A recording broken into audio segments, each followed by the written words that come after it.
800 years ago, a wealthy young man walked into a public square, stripped off everything he owned, handed it back to his father, and walked away with nothing. No money, no home, no plan. And he became one of the most beloved human beings who ever lived. This is the complete story of St. Francis of Assisi, his conversion, his poverty, his followers, and the wounds of love he carried to his grave. If you're watching this on Catholic Videos 202 for the first time, welcome. This channel exists for Catholics and for anyone curious about the Catholic faith. Documentaries, Bible stories, the lives of the saints, and the history of the Church told with the depth it deserves. Subscribe before you go and give it a like. It takes 2 seconds and it means you won't miss what's coming next.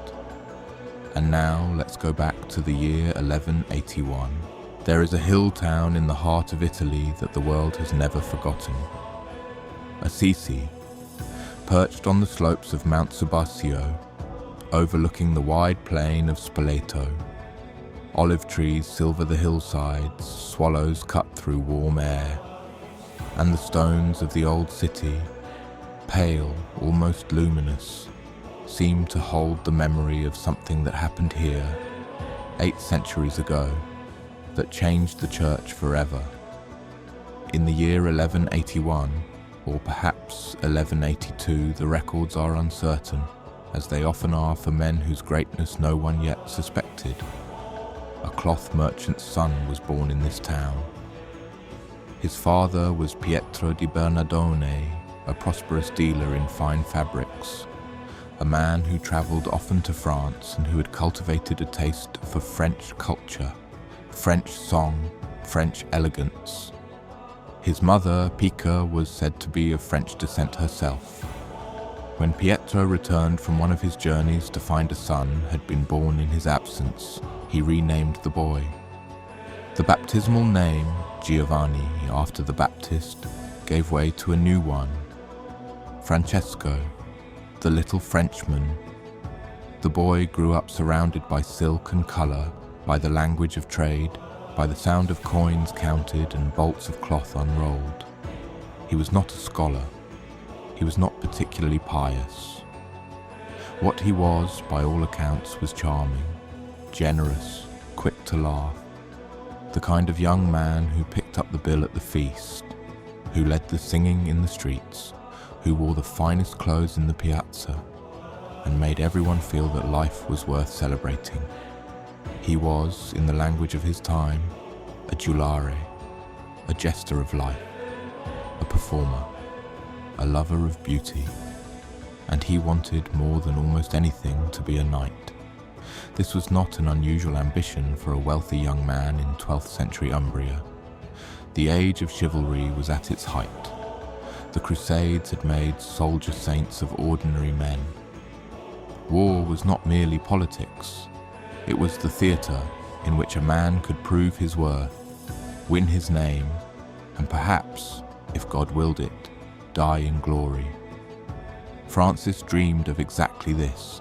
In 1202, he rode out to fight in a local war between Assisi and the neighbouring city of Perugia. He was captured. He spent nearly a year as a prisoner of war. He came home. He fell gravely ill. And in that illness, in that long, uncertain season of fever and weakness and lying still, something began to shift inside him, something he could not yet name. Convalescence has a way of stripping a man down to what he actually is. When the feasting stops, when the companions are gone, when the fine clothes lie folded and there is nothing to do but lie in the dark and think, in that silence some men find nothing, and some men find God. Francis, it seems, had already been stirred by something he could not yet name, what the early accounts describe as a growing interior restlessness, a divine drawing. He recovered. He tried to return to his former life, the feasting, the singing, the dreams of military glory. he set out once more to join a crusade. But on the road, near Spoleto, he experienced what his earliest biographers describe as a vision. A voice asked him why he was serving the servant rather than the Lord. He turned back. He began to pray, long, solitary hours in the hills above Assisi. He began, cautiously, to do something that had always repelled him. He approached lepers.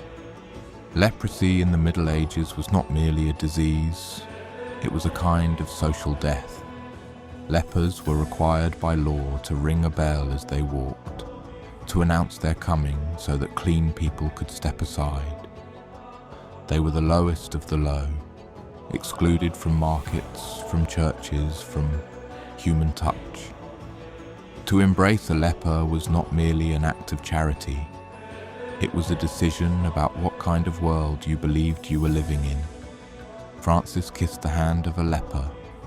He would later write, in the very last document he left to the world, his testament, that what had previously seemed bitter to him had been turned into sweetness of soul and body. That moment, he said, was the beginning of his conversion.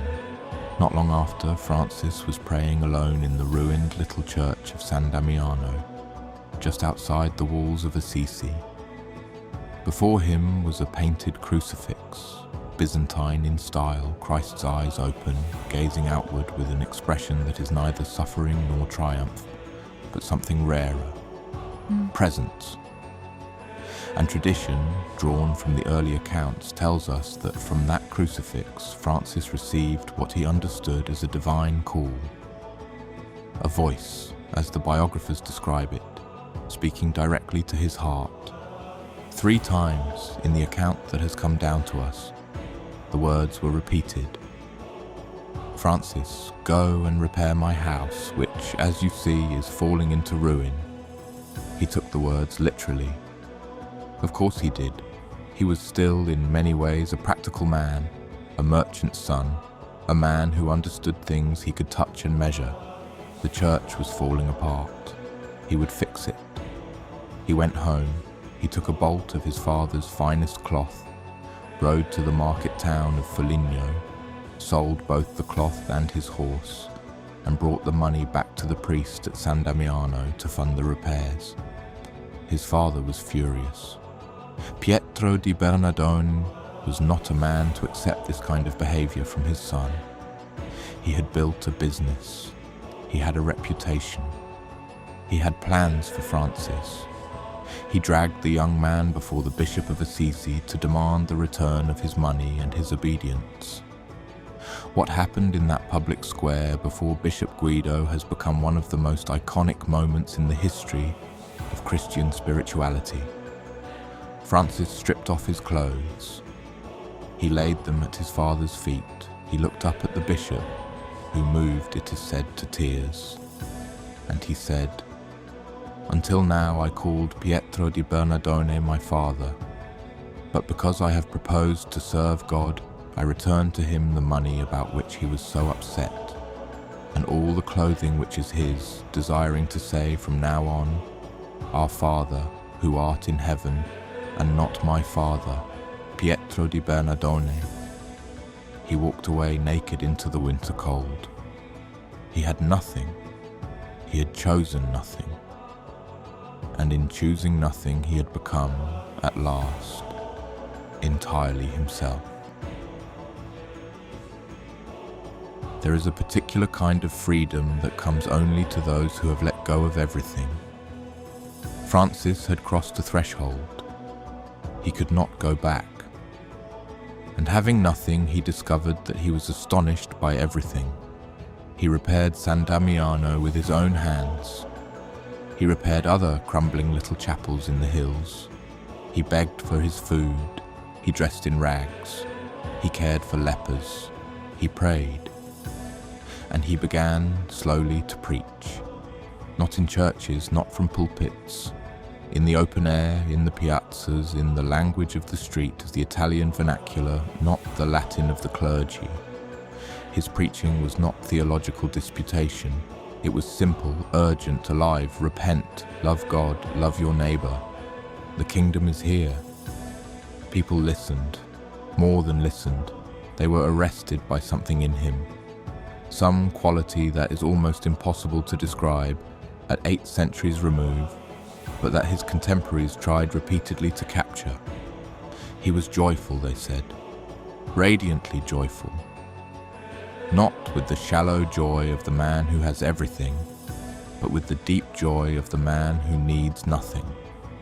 The first to follow him was a wealthy man named Bernard of Quintaval, who watched Francis pray through an entire night and then gave away his entire fortune to the poor and asked to join him. Then another, Pietro Catani, then Giles of Assisi, then more.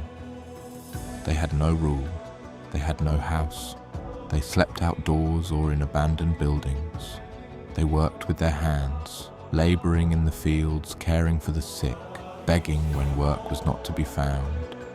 They called themselves fratres minores, the lesser brothers, the friars minor.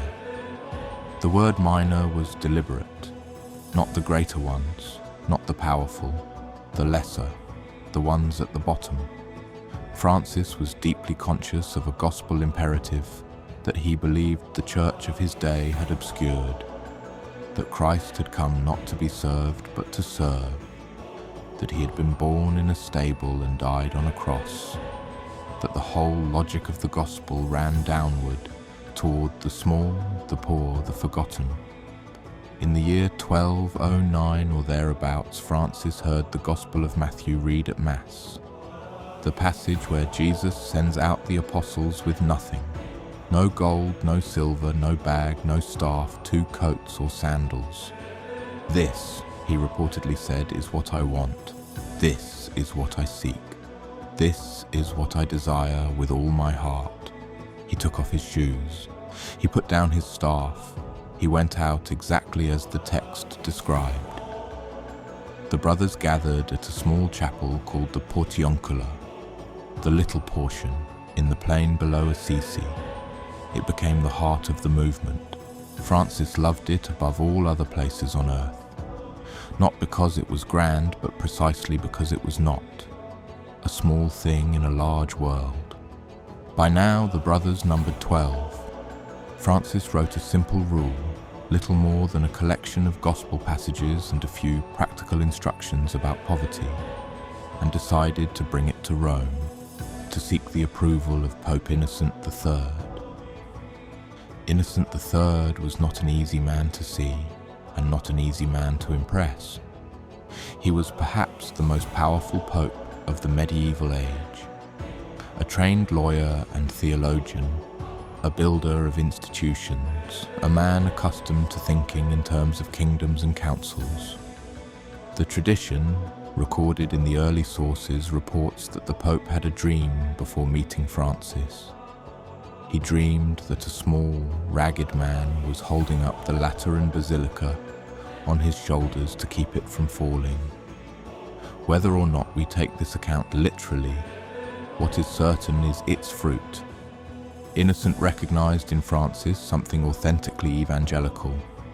He approved Francis's rule, not in writing, at least not yet, but by word of mouth, and sent him and his brothers out to preach repentance to all people. The institution had recognized what was happening, and Francis had sought that recognition deliberately, humbly, in full obedience. This was essential to him.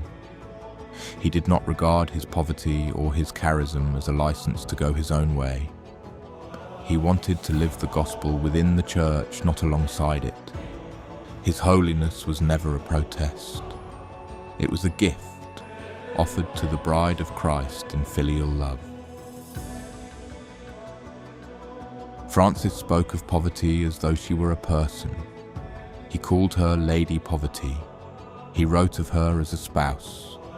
He was a troubadour at heart after all, the son of a man who loved French song, and he understood the grammar of courtly love. But he had redirected it entirely.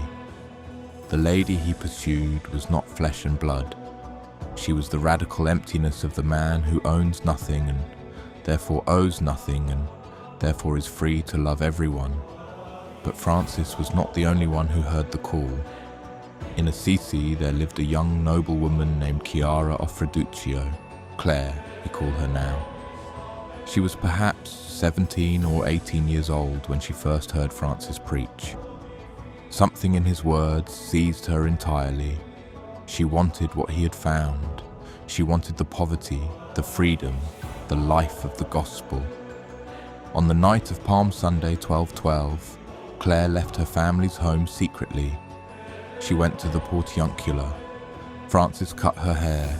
She exchanged her fine clothes for a rough habit and a rope belt. She had renounced everything she had been born to. Her family was enraged. They came to bring her back by force. She clung to the altar of the church where Francis had placed her and showed them her shorn head.